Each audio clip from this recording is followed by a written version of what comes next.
What's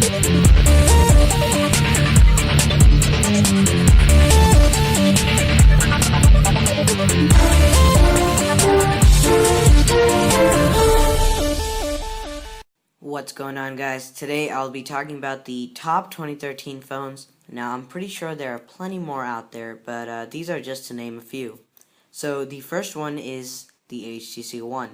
HTC has never made a more important phone than the HTC One, and it clearly shows. The phone's aluminum construction looks stunning, and its build quality is as strong as any other phone in the market. It has a 4.7-inch 1080p screen, and it's a class-leading panel with fantastic brightness and color accuracy. Its benchmark scores are the fastest ever recorded, and that means smooth operations throughout the OS. The OS itself is really silky and unique. It features a new version of Sense, which is BlinkFeed. BlinkFeed is a really slick way to browse news stories, your social activity, etc. Moving on to the other features, it has a built-in ER blaster, which can double your phone as a remote. The specs on this phone are really neat. The camera captures sharp detail and bright colors. Now, although the camera may not be that high in megapixels, but hey, it's a good low light camera. The speakers are really loud thanks to the dual speakers on the front, and it even has a decent battery life. It's a phone with very few weaknesses, and that's why it's featured the best smartphone. The next one was featured at CES 2013, which is Sony. They introduced their most flagship phone, which is the Sony Xperia Z. The device represents Sony's most up-to-date and greatest phone. The Sony Xperia Z has a 5-inch 1080p Bravia engine display, a quad-core processor, which is a 1.5 GHz Snapdragon Crate processor, 2 gigs of RAM, and has a very elegant style. Sony has made this possible with covering the whole phone with glass, and it just feels right and premium. It features a magnificent 13 megapixel camera, and on top of that, it's also shipped with Android 4.1 Jelly Bean. After all of that, it is also water and dust proof. That's pretty unique in a phone which is that high spec. Moving on to the Galaxy S4. The Galaxy S4 steadily draws from the same design language as the S3, but takes almost every spec to an extreme.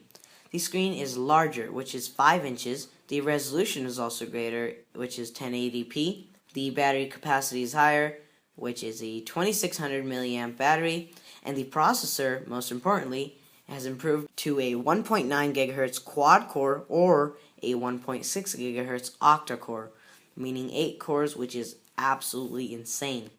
And the rear-facing camera, which is 13 megapixel, it features some really fancy features. Samsung has done a really good job in software-wise. They have added a couple of tweaks such as the translation tool, the eye tracking, and gesture capabilities that allow you to pause a video when you stop paying attention, lets you scroll by using your eyes, and it lets you hover your finger over an item to preview what it is.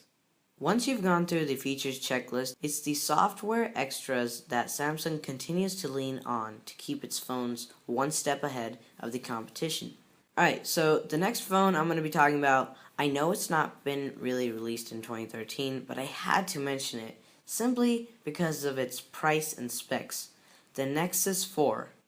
The Nexus 4 is the bang for the buck. It's a smooth, elegant looking device, and it comes with a large 4.7-inch HD display, a 1.5 GHz quad-core Snapdragon S4 Pro processor, and plenty of other appealing components. It has a lot in common for LG's current flagship, the Optimus G, and for a starting price of $299 unlocked, it's sure to attract many people who are looking for a budget phone with competing specs. I personally think Google has done a really great job in pricing their products, and it'll help them a lot because a lot of people are looking forward to buy the Nexus 4, and that's a great phone to start with.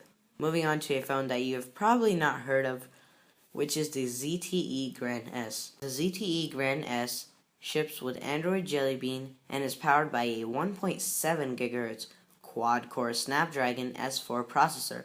It also features a 5-inch 1080p display with a pixel density of 440 ppi. The Grand S's other features include a 1700 mAh battery, 2 gigs of RAM, a micro SD card slot, and a Dolby Digital surround sound.